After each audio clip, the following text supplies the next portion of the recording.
নির্বাচনের আগে কঠিন চমক। তারেক রহমানের সহযোগিতায় এবার জেলখানা থেকে মুক্তি পেলেন এমপি মমতাজ। ত্রয়োদশ জাতীয় সংসদ নির্বাচনের প্রচারণা শুরুর মাত্র দুদিন আগে রাজনৈতিক অঙ্গনে এক অভূতপূর্ব ঘটনা ঘটেছে। কারাবন্দী সাবেক আওয়ামী লীগ সংসদ সদস্য ও জনপ্রিয় কণ্ঠশিল্পী মমতাজ বেগম আজ সকালে কাশিমপুর মহিলা কেন্দ্রীয় কারাগার থেকে মুক্তি পেয়েছেন। এই মুক্তির পেছনে বিএনপি চেয়ারপারসন তারেক রহমানের সরাসরি সহযোগিতা ও হস্তক্ষেপের কথা জানা গেছে, যা দেশের রাজনীতিতে নতুন মাত্রা যোগ করেছে। সূত্র জানায়, গত কয়েক সপ্তাহ ধরে বিভিন্ন রাজনৈতিক মহলে আলোচনা চলছিল যে জাতীয় নির্বাচনের আগে কিছু বড় বড় ব্যক্তিত্বের মুক্তি দিয়ে রাজনৈতিক স্থিতিশীলতা ফিরিয়ে আনার চেষ্টা চলছে। এই প্রেক্ষাপটে মমতাজ বেগমের মুক্তির বিষয়টি সামনে আসে। মমতাজ বেগম 2025 সালের মে মাস থেকে কারাগারে ছিলেন। তাকে মিরপুরে হকার হত্যা মামলা, জুলাই আন্দোলন সংক্রান্ত অভিযোগ এবং দুর্নীতি ও অর্থ পাচারের একাধিক মামলায় গ্রেফতার দেখানো হয়। সম্প্রতি দুর্নীতি দমন কমিশনের আবেদনে তার ঢাকা ও মানিকগঞ্জের বিপুল সম্পত্তি জব্দের আদেশও দেওয়া হয়েছে। কিন্তু আজ সকালে হাইকোর্টের একটি বেঞ্চ তার জামিন মঞ্জুর করেন। আইনজীবীদের দাবি, এই জামিনে বিএনপির উচ্চপদস্থ নেতৃত্বের প্রভাব ছিল। রাজনৈতিক বিশ্লেষকদের মতে এই ঘটনা বিএনপির চেয়ারপারসন তারেক রহমানের রাজনৈতিক পরিপক্কতা ও জাতীয় ঐক্যের প্রচেষ্টার প্রতিফলন। তারেক রহমান দেশের রাজনৈতিক পরিস্থিতি নিবিড়ভাবে পর্যবেক্ষণ করছেন। সূত্রমতে তিনি বিভিন্ন মাধ্যমে আলোচনা করে মমতাজের মুক্তির পথ সুগম করেছেন। এটাকে অনেকে নির্বাচনী কৌশল হিসেবে দেখছেন, যাতে আওয়ামী লীগের অংশগ্রহণ বাড়ে এবং নির্বাচনকে আরো প্রতিযোগিতামূলক করা যায়। একজন নিরপেক্ষ রাজনৈতিক বিশ্লেষক বলেন, এই মুক্তি দিয়ে বিএনপি দেখাতে চাইছে যে তারা শুধু নিজেদের নেতাকর্মীদের জন্য নয়, সমাজের সব স্তরের মানুষের জন্য ন্যায় বিচার চায়। এতে নির্বাচনে অংশগ্রহণের হার বাড়বে এবং রাজনৈতিক সহিংসতা কমবে। মমতাজ বেগমের মুক্তির পর তার আইনজীবী মাসুদুর রহমান সাংবাদিকদের বলেন, এটি একটি বড় বিজয়। মমতাজ আপা এখন সুস্থ আছেন এবং তিনি আবারও গানে ফিরে যাওয়ার কথা ভাবছেন। তিনি রাজনীতি থেকে দূরে থাকার সিদ্ধান্ত নিয়েছেন। মমতাজ নিজে কারাগার থেকে বেরিয়ে সংক্ষিপ্ত বক্তব্যে বলেন, আমি সবার কাছে কৃতজ্ঞ। আমি গান গেয়ে মানুষের সেবা করতে চাই। এদিকে বিএনপির একজন মুখপাত্র বলেন, তারেক রহমানের নির্দেশে দলের নেতৃত্ব সবসময় মানবিকতার পক্ষে। মমতাজের মতো সাংস্কৃতিক ব্যক্তিত্বের মুক্তি দেশের জন্য ইতিবাচক। এতে নির্বাচনী পরিবেশ আরো উন্নত হবে। এই ঘটনা নির্বাচনের আগে অনেক প্রার্থীর মধ্যে আশার সঞ্চার করেছে। কেউ কেউ বলছেন এটি একটি নতুন রাজনৈতিক অধ্যায়ের শুরু। নির্বাচন কমিশনের তরফ থেকে এখনো কোনো মন্তব্য করা হয়নি, তবে রাজনৈতিক মহলে এই মুক্তিকে একটি কঠিন চমক হিসেবে দেখা হচ্ছে। জাতীয় নির্বাচনের প্রাক্কালে মমতাজ বেগমের মুক্তি দেশের রাজনীতিতে এক অভূতপূর্ব মোড় এনে দিয়েছে। বিএনপি চেয়ারপারসন তারেক রহমানের সহযোগিতায় এই ঘটনা শুধু একজন জনপ্রিয় কণ্ঠশিল্পী ও সাবেক এমপির মুক্তি নয়, বরং রাজনৈতিক প্রতিহিংসা থেকে উত্তরণের একটি সম্ভাব্য সংকেত। এতে বিএনপি নিজেকে আরো উদার ও জাতীয় ঐক্যের পক্ষে প্রমাণ করতে সক্ষম হয়েছে। অন্যদিকে আওয়ামী লীগের অংশগ্রহণ নিয়ে অনিশ্চয়তা কিছুটা কমেছে। মমতাজের মুক্তি নির্বাচনী পরিবেশকে আরো প্রতিযোগিতামূলক ও অন্তর্ভুক্তিমূলক করে তুলতে পারে। এটি প্রমাণ করে যে রাজনৈতিক দলগুলো যদি মানবিকতা ও জাতীয় স্বার্থকে অগ্রাধিকার দেয়, তাহলে অসম্ভবও সম্ভব হয়ে ওঠে। আগামী দিনগুলোতে এই কঠিন চমকের প্রভাব কতদূর পড়বে তা নির্ভর করবে সব পক্ষের পরিপক্ক আচরণের ওপর। দেশবাসী এখন আশা করছে এই মুক্তি শুধু একটি ব্যক্তির নয়, বরং গণতান্ত্রিক মূল্যবোধের পুনরুদ্ধারের প্রথম ধাপ হবে। জঙ্গল সলিমপুরের সমন্বিত অভিযান হবে, প্রধান উপদেষ্টার প্রেস সচিব এমনটাই জানিয়েছেন। চট্টগ্রামের সীতাকুণ্ডের জঙ্গল সলিমপুরে সবগুলো বাহিনী মিলে সমন্বিত অভিযান চালাবে। গতকাল সন্ধ্যায় সলিমপুরে অভিযান চলাকালে র্যাব সদস্যদের ওপর হামলা হয়। সেখানে র্যাবের এক কর্মকর্তা নিহত হন। আজ দুপুরে রাজধানীর ফরেন সার্ভিস একাডেমিতে আয়োজিত সংবাদ সম্মেলনে সাংবাদিকদের প্রশ্নের জবাবে প্রধান উপদেষ্টার প্রেস সচিব শফিকুল আলম সমন্বিত অভিযানের কথা জানান। প্রশাসনিক পুনর্বিন্যাস সংক্রান্ত জাতীয় বাস্তবায়ন কমিটির সভার সিদ্ধান্ত জানাতে এই সংবাদ সম্মেলনের আয়োজন করা হয়। সভায় দেশে 4টি নতুন থানা স্থাপনের প্রস্তাব অনুমোদন সহ প্রশাসনিক পুনর্বিন্যাস সংক্রান্ত মোট 11টি প্রস্তাব অনুমোদিত হয়। সলিমপুরের ঘটনা নিয়ে সাংবাদিকদের প্রশ্নের জবাবে প্রেস সচিব বলেন, জঙ্গল সলিমপুরে যে কাজটা হয়েছে এটি খুবই জঘন্য একটা কাজ। তারা এর নিন্দা জানান।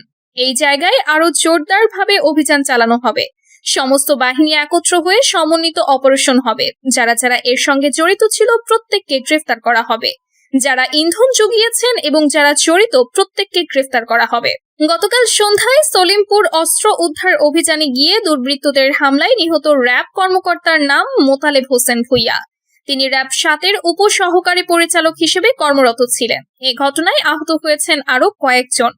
প্রেস সচিব বলেন, প্রধান উপদেষ্টা নির্বাচনের আগে অস্ত্র উদ্ধারের ওপর জোর দিয়েছেন। তিনি বলেছেন, লুট করা অস্ত্র যে করেই হোক নির্বাচনের আগে যত দ্রুত পারা যায় উদ্ধার করতে হবে।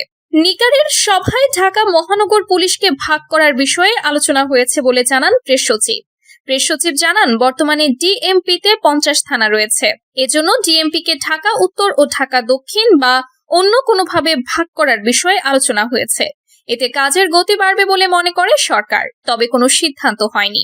মুফতি আমির হামজার সব ওয়াজ মাহফিল স্থগিত। নিরাপত্তা সংকট ও দেশের সার্বিক পরিস্থিতি বিবেচনা করে দেশজুড়ে নিজের সব ওয়াজ ও তাফসির মাহফিল স্থগিত ঘোষণা করেছেন ইসলামী বক্তা মুফতি আমির হামজা। সোমবার নিজের ভেরিফাইড ফেসবুক পেজে দেওয়া এক পোস্টে তিনি এই সিদ্ধান্তের কথা জানান। ফেসবুক পোস্টে মুফতি আমির হামজা লেখেন, আমি অত্যন্ত দুঃখের সঙ্গে জানাচ্ছি যে নিরাপত্তা সংকট ও সার্বিক পরিস্থিতি বিবেচনায় দেশের বিভিন্ন প্রান্তে আমার ওয়াজ বা তাফসির মাহফিলের সব শিডিউল আজ থেকে স্থগিত ঘোষণা করছি। এমন কঠিন সিদ্ধান্তের জন্য আমার তাফসির মাহফিলের শিডিউল নেওয়া আয়োজক কমিটির কাছে ক্ষমা চাচ্ছি। আপনাদের দোয়ায় শামিল রাখবেন। প্রসঙ্গত, আসন্ন জাতীয় সংসদ নির্বাচনে কুষ্টিয়া 3 আসনে জামায়াতে ইসলামীর প্রার্থী আমির হামজা মৃত্যুর জন্য প্রস্তুত থাকার ঘোষণা দিয়ে 18 জানুয়ারি ফেসবুক পোস্টে তিনি লেখেন, বিভিন্ন মাধ্যমে আমাকে হত্যার হুমকি দেওয়া হচ্ছে। আমি মৃত্যুর জন্য সব সময় প্রস্তুত। পরিবারের সদস্যদের নিরাপত্তা নিয়ে উদ্বেগ প্রকাশ করে তিনি আরো লেখেন, আপনাদের কাছে অনুরোধ রইল, আমার অনুপস্থিতিতে কুষ্টিয়াতে যে ইনসাফ কায়েমের লড়াই আমরা শুরু করেছি সেটা প্রতিষ্ঠিত করেন এবং আমার 3 শিশু কন্যা সন্তানকে একটু দেখে রাখেন। এদিকে সাবেক প্রধানমন্ত্রী বেগম খালেদা জিয়ার কনিষ্ঠ পুত্র আরাফাত রহমান কোকোকে নিয়ে আপত্তিকর মন্তব্যের অভিযোগে মুফতি আমির হামজার বিরুদ্ধে খুলনা ও কুষ্টিয়ায় মানহানির মামলা হয়েছে। গত 16 জানুয়ারি দিবাগত রাতে নিজের ভেরিফাইড ফেসবুক পেজে দেওয়া এক পোস্টে মুফতি আমির হামজা জানান, আলোচিত এই বক্তব্যটি সাম্প্রতিক নয়, এটি 2023 সালের। সেই সময়েই তিনি বিষয়টি নিয়ে অনুতাপ প্রকাশ করেছিলেন। এখন আবারও তিনি ওই বক্তব্যের জন্য দুঃখ প্রকাশ করছেন। বিকল্প প্রার্থী দেওয়া 7 আসনের মনোনয়ন চূড়ান্ত বিএনপির। আসন্ন ত্রয়োদশ জাতীয় নির্বাচনে বিকল্প প্রার্থী ঘোষিত 7টি সংসদীয় আসনে চূড়ান্ত মনোনয়ন দিয়েছে বিএনপি। এসব আসনের কয়েকটিতে আগে ঘোষিত প্রার্থীকেই বহাল রাখা হয়েছে, আবার দুটিতে বিকল্প প্রার্থীকে চূড়ান্ত করেছে দলটি। এই বিষয়ে এখনো আনুষ্ঠানিক ঘোষণা না হলেও দলীয় সূত্র জানায়, সিলেট 6 আসনে বিকল্প প্রার্থী হিসেবে জেলা বিএনপির সদস্য ফয়সল আহমেদ চৌধুরীকে মনোনয়ন দেওয়া হলেও চূড়ান্ত তালিকায় আগের প্রার্থী অ্যাডভোকেট ইমরান আহমেদ চৌধুরীকেই বেছে নেওয়া হয়েছে। সুনামগঞ্জ 2 আসনে বিকল্প মনোনয়ন দেওয়া হয় সুনামগঞ্জ জেলা বিএনপির সাবেক উপদেষ্টা তাহির রায়হান চৌধুরী পাভেলকে। এই আসনেও আগে ঘোষিত নাসির হোসেন চৌধুরীকে চূড়ান্ত মনোনয়ন দিয়েছে বিএনপি।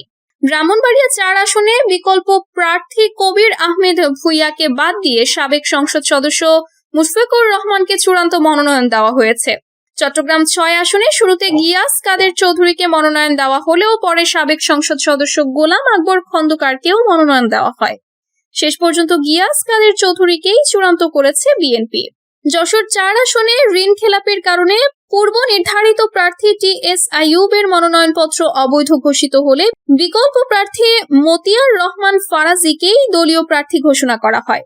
সুনামগঞ্জ 1 আসনে আগে মনোনীত আনিসুল হকের পরিবর্তে বিকল্প প্রার্থী তাহিরপুর উপজেলা পরিষদের সাবেক চেয়ারম্যান কামরুজ্জামান কামরুলকে চূড়ান্ত মনোনয়ন দিয়েছে দলটি।